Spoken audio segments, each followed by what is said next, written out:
There's two secrets that narcissists do not want you to know. Shh. I'm going to tell you what they are. I'm going to reveal them to you right now, but they don't want you to know them. But I'm going to tell you what they are.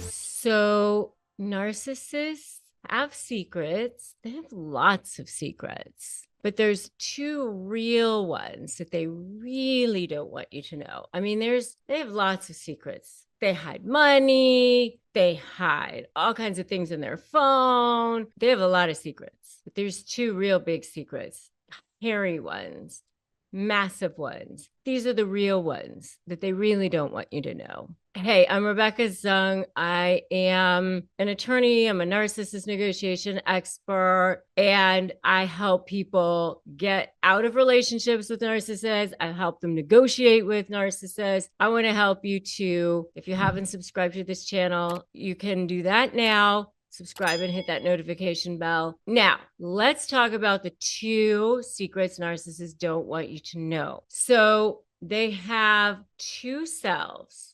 Let me explain something. Narcissists were created out of trauma. They were not born that way. It's not a DNA thing. It's not like they come into the world this way. You know, we come into the world feeling whole. We come into the world feeling like pretty good. Like, I think I'm a pretty good human. I think I'm a good person.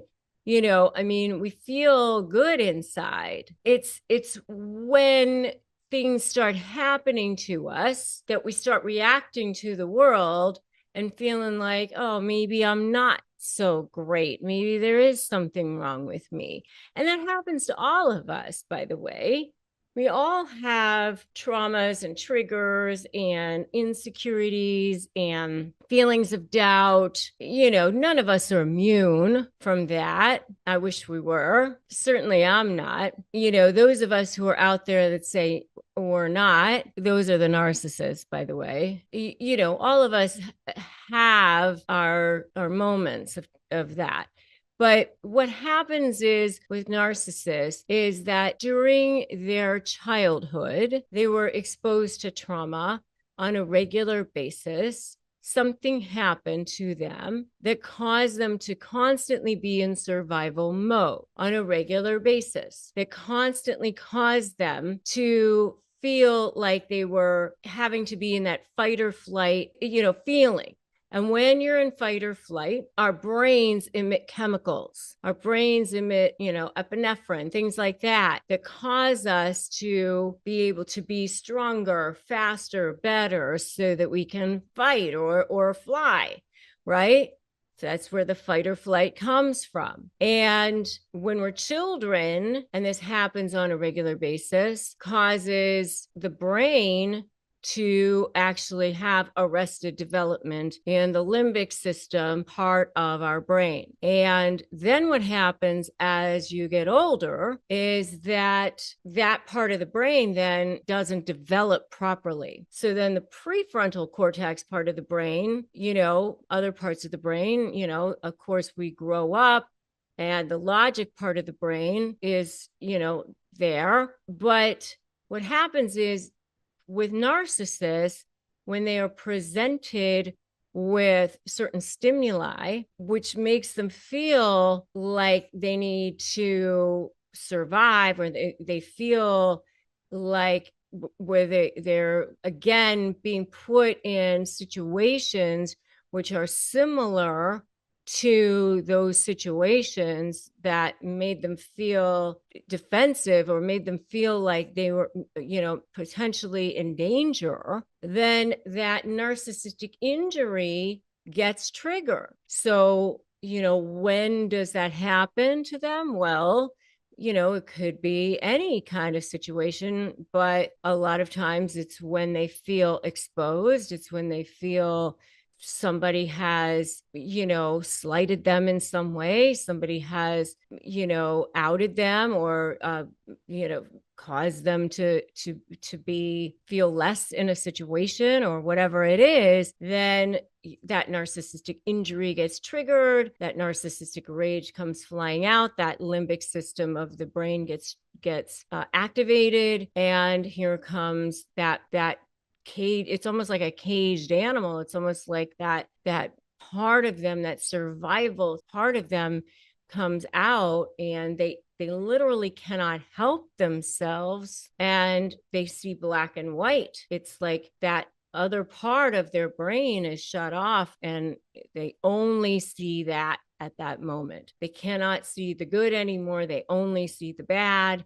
And, so there they are. But the two secrets they don't want you to know are that they have these two selves. What happened when all of this was taking place as children is they almost split into two. They have this true self, which was the scared little self that they hide away, which is almost like a shriveled little, version of themselves that's hidden, it's weak. And then there's the false self, the one that they show the world. And yeah, we all sort of have this somewhat of a dichotomy like that, but they really have a dichotomy. For them, it's a very much of a dichotomy. So those are the two secrets.